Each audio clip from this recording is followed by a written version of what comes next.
नमस्कार, SK9 फटाफट खबरें में आपका स्वागत है। और इस समय हम गाजीपुर जिले के नसीरुद्दीनपुर गांव में हैं और यहाँ ऋषिकेश यादव जी हैं। इनसे हम जानने की कोशिश करेंगे कि क्या नाम पड़ेगा आपका? हमारा नाम ऋषिकेश यादव है। अच्छा, तो ये सोशी साहब हमें बुलाए थे, गाजीपुर गए थे उनके यहाँ मिलने के लिए। तो आदेश में मेरी फाइल लगी थी, तो हमें कुछ पैसा वैसा की जैसे शंका लगी कि मेरा पटीदार सीताराम यादव जो प्रधान है वो बात किए हैं कुछ बाबुओं से, ऐसे पता चला। तो हम सोचे वकील साहब से फिर मिले। वकील साहब बोले कि जाओ एक एप्लीकेशन दे दो, वो थोड़ा डेट बढ़ जाएगा, आदेश नहीं देंगे।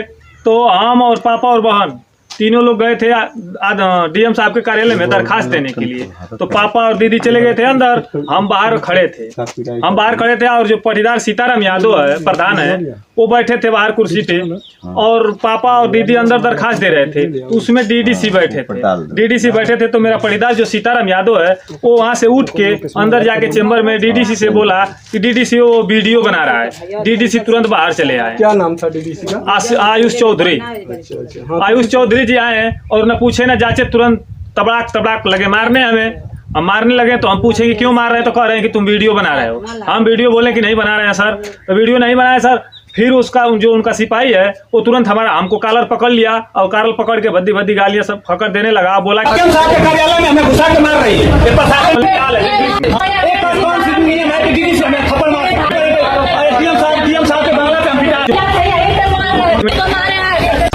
क्या तो मेरा मोबाइल चेक किया तो बोला कि इसका लॉक खोलो, तो मैं लॉक नहीं डालता हूँ, सिंपल लॉक था। तुरंत लॉक खोला, देखा उनका सिपाही, तो बोला कि वीडियो नहीं बनाए हो, ठीक है जल्दी यहाँ से भाग जाओ। तब तक वो हम बोले कि हम नहीं भागेंगे, यहाँ धरना देंगे। DM साहब के एकदम दरवाजे पे बैठ गए हम तुरंत। बैठने के बाद सब हो गया। फिर SDM साहब आए, पापा को और बहन को बुला लिए ऑफिस में, ले गए। बोले कि घबराइए मत, आपकी जांच करके न्याय मिलेगा। न्याय मिले। और DDC हमें थप्पड़ क्यों मारे, किस वजह से मारे, क्यों मारे? सीताराम यादव के कहने पे, प्रधान है उनके कहने पे क्यों DDC हमें मारे? हम वीडियो भी नहीं बना रहे थे, हम चेक भी करा दिए मोबाइल। बगल में इनके पिताजी भी हैं, इनसे भी हम जानने की कोशिश करेंगे क्या मामला था और क्या हुआ वहाँ। और हम लोग साहब के ऑफिस में दरखास्त देने गए थे। तो उस समय दरखास्त हम लोग दोनों बाप बेटी दे रहे थे। उस समय वहाँ पर आइए ले जाके मोबाइल उनके कान में सटा दिए और कहे है कि ये वीडियो बना रहा है, इनका लड़का देखिए वो वीडियो बना रहा है। तो उस पर आए चौधरी, तुरंत इनके ऊपर थप्पड़ छोड़। हम लोग अंदर में भी थे। जैसे मेरे पिताजी बुजुर्ग आदमी है, 35 वर्षों से मुकदमा लड़ रहे हैं, तो आप समझ रहे होंगे कि उनको कितनी तकलीफ होगी। अपनी पीड़ा वो कह नहीं पा रहे थे। अधिकारी उनको, जैसे वो पार्टी से भी बिलोंग करते हैं, क्योंकि वो ग्राम प्रधान है, तो पार्टी से बिलोंग करते हैं, तो अधिकारियों के सामने हमारे पिताजी की बात पूरी रखने नहीं देते हैं। कहते हैं कि जाओ जाओ जाओ, अधिकारियों से खुद कहते हैं सीताराम की बोल दो कि जाओ। ऐसा किस लिए, क्या विरोध में बात करते हैं कि ये आधे के हिस्सेदार हैं, रामोद यादव आधे के हिस्सेदार हैं, इनके हिस्सा अच्छा, आपके पटीदार हैं? हाँ, सीताराम यादव जो जमीनी विवाद को लेकर के ऐसे करते हैं। तो मर्दा ब्लॉक में तो उनकी दबदबा ही है। उनका एक भतीजा है अनिल यादव, वो बोलता है कि हम लोग के बिना पत्ता एक पत्ता भी नहीं हिल सकता है। मर्दा ब्लॉक में अगर हम जो चाहेंगे वही होगा। और वहाँ पे भी अब ऊपर तो सीताराम यादव का और मनोज यादव जो इंस्पेक्टर हैं भाई, वो अधिकारी हैं और ऊपर से पावर का इस्तेमाल भी कर रहे हैं। इसलिए मेरे पिताजी की पूरी बात सुनी नहीं जाती है। इसलिए मैं गई थी कि सर थोड़ा सा, मैं रिक्वेस्ट करने के लिए गई थी DM साहब से कि सर इस बुजुर्ग आदमी जो 35 वर्ष से लड़ रहा है, अपने ज़मीन के लिए लड़ रहा है, रामोद यादव की ज़मीन की पूरी जांच कराया जाए और सीताराम यादव की पूरी ज़मीन की जांच कराया जाए। जो सही होगा, जितनी ज़मीन रामोद यादव का होगा उतना ही चाहिए, हमको ज़्यादा ज़मीन नहीं चाहिए। हमारे पिताजी का कहना ये है। तो आप इतने भरोसे के साथ वहाँ गई थी, तो क्या हुआ आपके साथ? भरोसे के साथ गई तो वो सीताराम यादव CCTV फुटेज के माध्यम से, आप लोग के माध्यम से और बाबा से मैं अनुरोध करती हूँ कि CCTV फुटेज निकाल लिया जाए। सीताराम यादव मोबाइल अंदर ले जाके आयुष चौधरी DDC जो अधिकारी हैं उनको, आयुष चौधरी भी खड़े होकर बात कर रहे थे, सीताराम भी खड़े होकर बात कर रहे थे। इससे लगता है आंखों से देखी बात और CCTV को भरोसा करते हुए, न्याय पे भरोसा करते हुए मुझे आरोप लगाना पड़ रहा है।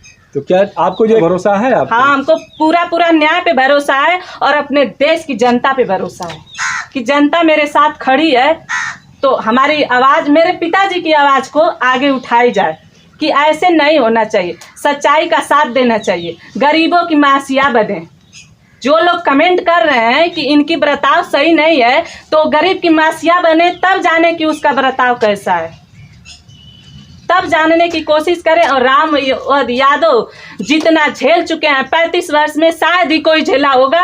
ग्राम सभा नासिरुद्दीनपुर की जनता से आप लोग पूछ लीजिए कि राम और यादव कैसे व्यक्ति हैं, कैसे कैसे अपना दिन गुजारा किए हैं, अपने बच्चों को कैसे पढ़ाए लिखाए और आज यहाँ इतने बुलंदी पे ला के खड़ा किए, लेकिन अभी बच्चों को सफलता नहीं मिली। न्याय मांगने के बदले उनको थप्पड़ मिल रहा है।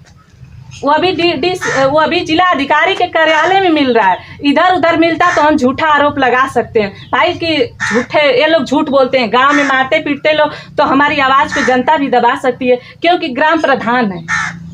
अगर ग्राम सभा नासिरुद्दीनपुर के लोग आवाज़ उठाएंगे तो ये होगा कि ये पार्टी बना रहे हैं, तो हम तो पार्टी नहीं न बना रही हूँ। मैं तो निरपेक्ष अपनी बात कहने के लिए, मैं अपने पिताजी की दर्द को समझने बेटी हूँ, तो क्या मैं अपने पिता की दर्द नहीं समझ सकती हूँ? ये जनता से, मैं लोगों से, मैं अपने बाबा से भी अनुरोध करती हूँ, बेटी होने का अधिकार है, लेकिन पिता का दर्द समझने का अधिकार हमको नहीं है। कोर्ट पे भी भरोसा है, सरकार पे भी भरोसा है और बाबा जी पे भी भरोसा है कि मैं बेटी हूँ, हमारी दर्द को जरूर समझेंगे। और क्योंकि मैं भी गरीबी अपनी झेलती चली आ रही हूँ। मैं भी 27 वर्ष की हो गई, 1-2 वर्ष की बच्ची नहीं हूँ कि मैं किसी के बहकाव में और बहलाव फुसलाव में आऊँगी, क्योंकि हम भी देख रही हूँ कि मेरे पिताजी के ऊपर जमीन हड़पने के लिए अधिकारी को पैसा दिया, इस पैसे के उस धन बल की वजह से अधिकारी ने थप्पड़ मारा है। मैं बाबा जी से कहूंगी और ग्राम सभा नासिरुद्दीनपुर के जनता से पूछिए। हम तो एक बेटी हूँ, अपनी आवाज उठा रही हूँ, मेरे ग्राम सभा नासिरुद्दीनपुर के जनता से पूछिए। सरकार से आप क्या कहना चाहती हैं? मैं बाबा से यही कहना चाहती हूँ कि बाबा हमारी तकलीफों को समझे और हमें हमारे पिताजी की जमीन को कब्जे से हटवा दें। तो न जब तक न फैसला हो, न मेरे पिताजी जोतेंगे न वो पार्टी जोते। जिस सीताराम यादव भी वो जमीन पे न रहे, न जोते, न बोए, न कुछ करे, कब्जा हटवा दें। बाबा से मैं यही अनुरोध करती हूँ कि मैं अबला हूँ, ये मेरे परिवार डरा और सामा परिवार है, इसको बाबा जी न्याय दिलवाएं। मैं उनके पैरों पे गिर रही हूँ और मैं गरीब आदमी हूँ, उनके पास कैसे जाऊँगी मैं। नेक्स्ट वीडियो में, तब तक के लिए धन्यवाद, नमस्कार।